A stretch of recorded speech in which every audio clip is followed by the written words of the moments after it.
So there has been a development and found this, if I can get it to focus on that. So I'm trying to see basically at this point what the camshaft looks like down there, because that's some pretty odd wear.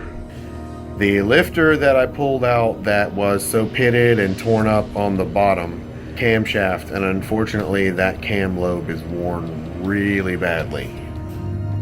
Pretty much at this point we're going to bum a ride home from somebody and regroup and figure it out from there, but I don't know.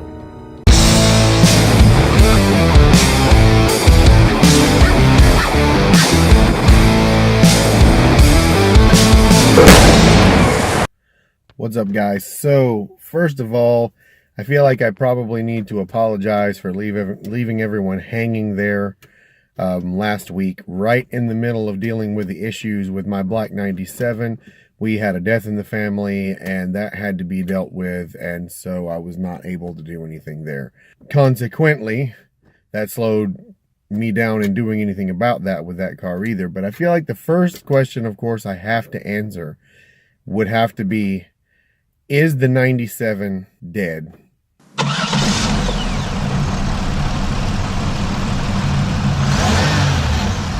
And of course it's not. So I would have liked to have said that I put a performance cam in it and did a bunch of upgrades and all that, because that would have been awesome. But unfortunately, I A, didn't budget for that, and B, didn't really have time with everything else going on and having to deal with that, and I had to have this car ready by next week.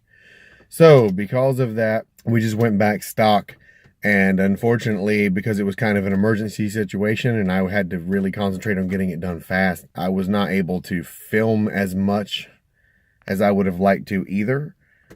But I did put together what I could get, which I'm going to show you in just a second. But just to let everyone know what happened, I went ahead and tore it down. I put a new stock cam in it. I put all new lifters. We also did a timing set, including gears.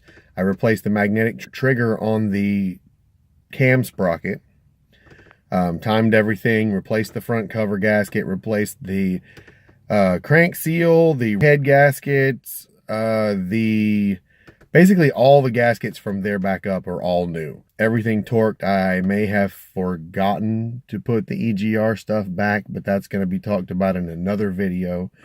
And that's it. It cranked up fine. It runs great. The mist is completely gone. I've driven it for a couple days now and I've had zero problems out of it.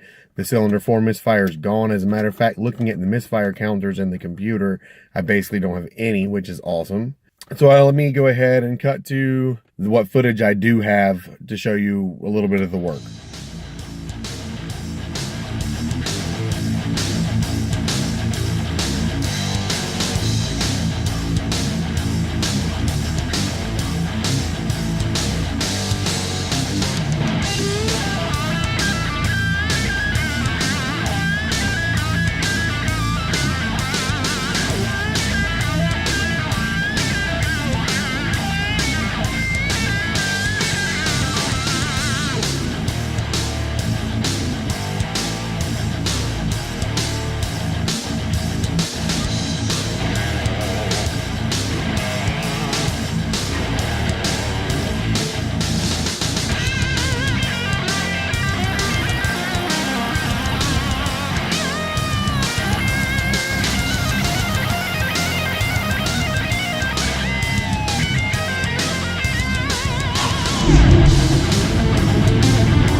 Okay, so overall, it wasn't really that bad of a job. One of the things I really like about the 3800s is how old school they are. They're not particularly complicated engines. Everything is pretty much exactly where you would expect it to be. So it all went well.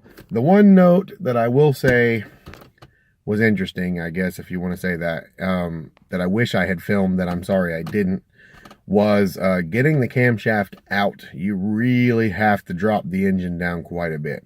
What I had to do was take 2 of the subframe bolts completely out, the 2 on that side. I had to loosen the others a little. I took the motor mount completely out and sat the engine bracket on the subframe. And that got me down almost to where it would come out. And then, as scary as it sounds, I basically took a pry bar and just pried down that side just a hair more.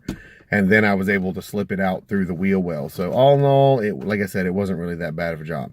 I will try very hard at some point in the future to do a more detailed video on some of the stuff that I did there.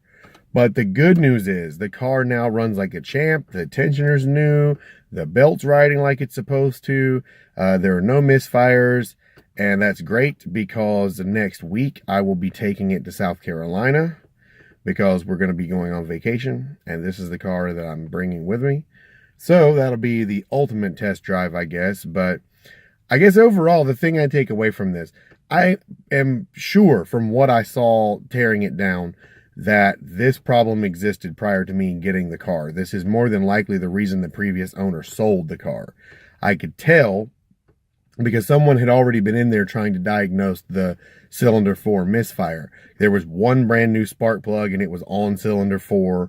There was other evidence here and there that someone had been taking things apart.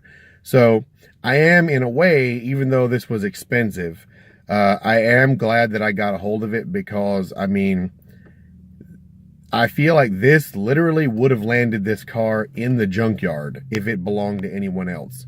I mean, with the other issues that it has and how old it is, I mean, it's just turned not long ago 220,000 miles. And I feel like if the wrong person had gotten a hold of it, it would have just wound up in a junkyard and been parts for another car. So I feel like that's a good thing because it really wasn't that complicated. I mean, a camshaft and a set of lifters and some gaskets, and it runs every bit as good as my 99 does, but honestly as good as any supercharged 3800 that I've ever driven. So I feel like I've given the car sort of a new lease on life now at 220,000 miles.